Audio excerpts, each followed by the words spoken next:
ഇന്ന് നമുക്ക് ചെറിയൊരു ഫംഗ്ഷൻ ഉണ്ട് കേട്ടോ. അതിന് പോകാനുള്ള തിരക്കിലാട്ടോ. പൊന്നുകുട്ടീനെ വാവക്കുട്ടനെ വിളിച്ചെണിപ്പിക്കാൻ നോക്കിയിട്ട് രണ്ടുപേരും നല്ല ഉറക്കാട്ടോ. ഏകദേശം 6 മണിയൊക്കെ ആയിട്ടുള്ളൂ. 7 മണിയാകുമ്പോഴത്തേക്കും പോകണം എന്നൊക്കെ വിചാരിച്ചാണ് ഇരുന്നത്. പിന്നെ ഇതേ അച്ഛൻ അവരുടെ ഡ്രസ്സൊക്കെ തേച്ചെടുക്കുന്നുണ്ട് കേട്ടോ. അപ്പോഴത്തേക്കും ഞാൻ വേഗം തന്നെ മിറ്റടിക്കാൻ പോകുന്നു. നമുക്ക് ചോറും കറിയും അങ്ങനെ ഒന്നും ഉണ്ടാക്കണില്ല കേട്ടോ. ഒന്നും കഴിക്കാതെയാണ് പോണത്. കാരണം നമ്മൾ വണ്ടി കയറുമ്പോഴത്തേക്കും ഞാനും പൊന്നുകുട്ടി ആദ്യം വാള് വയ്ക്കും കേട്ടോ. അങ്ങനെ ഇതേ മിറ്റൊക്കെ അടിച്ച് കഴിഞ്ഞപ്പോഴത്തേക്കും പൊന്നുകുട്ടി എനിക്ക് വന്നിട്ടുണ്ടായിരുന്നു. തന്നെ ഒന്ന് ബ്രഷൊക്കെ ചെയ്തു കേട്ടോ. പിന്നെ ഇതേ മിറ്റൊക്കെ അടിക്കലൊക്കെ കഴിഞ്ഞ് അകത്ത് വന്നപ്പോഴത്തേക്കും വാവക്കുട്ടൻ എനിക്കുണ്ടായിരുന്നു. പിന്നെ വേഗം തന്നെ രണ്ടുപേരെയും കൊണ്ടുപോയി ഞാൻ കുളിപ്പിച്ചു കേട്ടോ. കുളിയൊക്കെ കഴിഞ്ഞ് വന്നപ്പോഴത്തേക്ക് അച്ഛൻ അവർക്ക് ഇതേ ഡ്രസ്സൊക്കെ ഇട്ട് കൊടുത്തു. അവർ രണ്ടുപേരും റെഡിയാക്കി ഇരുത്തി കഴിഞ്ഞാൽ പിന്നെ കുട്ടപ്പന്മാരാക്കി ഇരുത്തി കഴിഞ്ഞാൽ പിന്നെ നമുക്ക് സമാധാനമായിട്ട് റെഡി ആയാൽ മതിയല്ലോ. അങ്ങനെ ഇതേ ഷൂ ഒക്കെ ഇട്ട് കൊടുത്തപ്പോൾ വാവക്കുട്ടൻ സന്തോഷമായി കേട്ടോ. പൊന്നുകുട്ടിക്ക് പിന്നെ ഷൂ ഇടുന്നതിനോട് വലിയ താല്പര്യമില്ല. പിന്നെ ഞാനും ഓടിപ്പോയി കുളിച്ചു. ഇതേ റെഡിയായി. അച്ഛൻ കുളിക്കാൻ കയറിയിട്ടുള്ളൂ കേട്ടോ. അപ്പോഴത്തേക്കാണ് ഇതേ നമ്മുടെ പറമ്പിൽ വെള്ളം വന്നിട്ടുണ്ടായിരുന്നു കേട്ടോ. പിന്നെ വേഗം തന്നെ പോയി ചാലൊക്കെ ഒന്ന് തിരിച്ചു കൊടുത്തു കേട്ടോ. അപ്പോഴത്തേക്ക് അച്ഛൻ കുളിയൊക്കെ കഴിഞ്ഞ് വന്നു. പിന്നെ നമ്മളിതേ പോകാൻ വേണ്ടിയിട്ട് ഇറങ്ങി. നമ്മൾ മാത്രമല്ല ചാച്ചനെയും ചിറ്റേനെയൊക്കെ കൂട്ടിയിട്ടാട്ടോ പോണത്. നമ്മൾ റെഡി ആയിട്ട് അവരെ വീട്ടിൽ പോയി അവരെയും കൂട്ടിയിട്ടാണ് തൃശ്ശൂർ പോണത്. കാറിൽ കയറി വഴി തന്നെ വാവക്കുട്ടൻ ഫ്രണ്ടിലത്തെ സീറ്റിൽ ഇരുന്നു കേട്ടോ. അച്ഛൻ്റെ കൂടെ ഇരിക്കാൻ ഭയങ്കര ഇഷ്ടമാണ്. പിന്നെ വണ്ടീനോട് കൂടുതൽ ഇഷ്ടമുള്ള ഒരാളുമാണല്ലോ.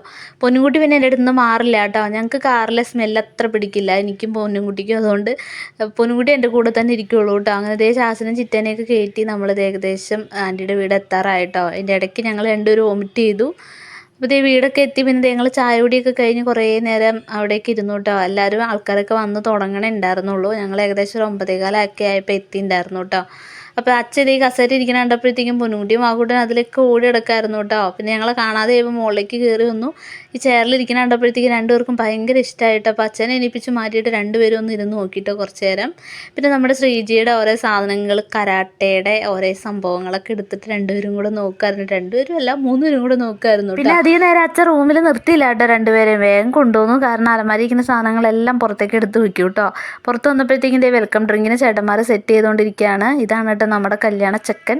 അങ്ങനെ അച്ഛൻ ഈ കാറ് വെയിലത്ത് കിടക്കുക ഒന്ന് മാറ്റിയിടട്ടെ എന്ന് പറഞ്ഞ് പുറത്തേക്ക് പോയി. അപ്പോഴത്തേക്കും ഇതേ പെണ്ണിൻ്റെ വീട്ടിൽ നിന്ന് ആൾക്കാരൊക്കെ വന്നിട്ടുണ്ടായിരുന്നു കേട്ടോ. പിന്നെ അവരിതേ വെൽക്കം ഡ്രിങ്കൊക്കെ കഴിച്ചു. അതെ, ചെക്കൻ ഡ്രസ്സൊക്കെ മാറി വന്നിട്ടുണ്ടായിരുന്നു കേട്ടോ. പിന്നെ എല്ലാവരുമായിട്ടൊക്കെ സംസാരിച്ചു. പിന്നെ ഇതേ നമ്മൾ ഫുഡ് കഴിക്കാൻ വേണ്ടി ഇരുന്നു കേട്ടോ. ബിരിയാണി ഒക്കെ ആയിരുന്നേ. നമ്മൾ ഫുഡ് കഴിച്ച് എഴുന്നേൽക്കുമ്പോഴത്തേക്കും പെണ്ണിൻ്റെ വീട്ടിൽ നിന്ന് വന്നവരൊക്കെ പോയിട്ടുണ്ടായിരുന്നു കേട്ടോ. പിന്നെ അതൊക്കെ കഴിഞ്ഞ് ഞങ്ങൾ കുറച്ച് നേരം ഒന്ന് കിടന്നു കേട്ടോ. അച്ഛയ്ക്കാണെങ്കിൽ വൈകിട്ട് ഓട്ടം ഉണ്ട്. ഇവിടുന്ന് വീട്ടിലേക്ക് എത്തിയിട്ട് വേണം വൈകിട്ട് ഓട്ടം പോകാൻ വേണ്ടിയിട്ട്. അങ്ങനെ ഞങ്ങൾ കുറച്ച് നേരം അവിടെ ഇരുന്നിട്ട് ഫ്രണ്ടിലൊക്കെ നല്ല വെയിലായതുകൊണ്ട് അവിടെ ഒരു കറിവേപ്പ് നിൽക്കണ്ടായിരുന്നു കേട്ടോ. അതിൻ്റെ അടിയിൽ വാവക്കുട്ടനും പൊന്നുകുട്ടിയും പോയിരിക്കായിരുന്നു. എന്നെ കുറേ നേരമായിട്ട് വിളിക്കായിരുന്നു കേട്ടോ അവിടെ വന്നിരിക്കുന്നു പറഞ്ഞിട്ട്. ഞാനും കുറച്ച് നേരം പോയിരുന്നു, അച്ഛയും കുറച്ച് നേരം പോയിരുന്നു. പിന്നെ ഏകദേശം 4 മണിയൊക്കെ ആയിട്ടുണ്ടായിരുന്നു. പിന്നെ ഞങ്ങളിതേ ചായയൊക്കെ കുടിച്ചു കേട്ടോ. അപ്പോഴത്തേക്കും അവിടെ ഉണ്ടാക്കി വെച്ചേക്കണ കണ്ടു കേട്ടോ. അത് സിമെൻറ്റിൽ ഉണ്ടാക്കിയതായിരിക്കും എന്നാണ് ഞാൻ വിചാരിച്ചത്. പക്ഷെ തടിയിൽ കൊത്തിയെടുത്താട്ടോ. നല്ല ഭംഗിയുണ്ടായിരുന്നു കേട്ടോ 3 കാണാൻ വേണ്ടിയിട്ട്. അത് കഴിഞ്ഞ് എല്ലാവരോടും യാത്രയൊക്കെ പറഞ്ഞ് നമ്മളിത് തിരിച്ച് കുറുമശ്ശേരിക്ക് പോവുകയാണ് കേട്ടോ. അപ്പോഴും വാവക്കുട്ടൻ ഫ്രണ്ടിൽ തന്നെ ഇരുന്നു കേട്ടോ. കുറച്ച് ദൂരം അങ്ങോട്ട് ചെന്നപ്പോഴത്തേക്കും വാവക്കുട്ടൻ ഉറക്കം തൂങ്ങി തുടങ്ങി. പിന്നെ വാവക്കുട്ടനെ ബാക്കിലേക്ക് ഞാൻ എടുത്തു കേട്ടോ. പിന്നെ എൻ്റെ മടിയിലിരുത്തി വാവക്കുട്ടനെ ഉറങ്ങി. പൊന്നുകുട്ടി ഉറക്കം വന്ന് തുടങ്ങിയിട്ടുണ്ടായിരുന്നു കേട്ടോ. അപ്പോൾ നമ്മുടെ കുഞ്ഞു വീഡിയോ ഇത്രയേ ഉള്ളൂ കേട്ടോ.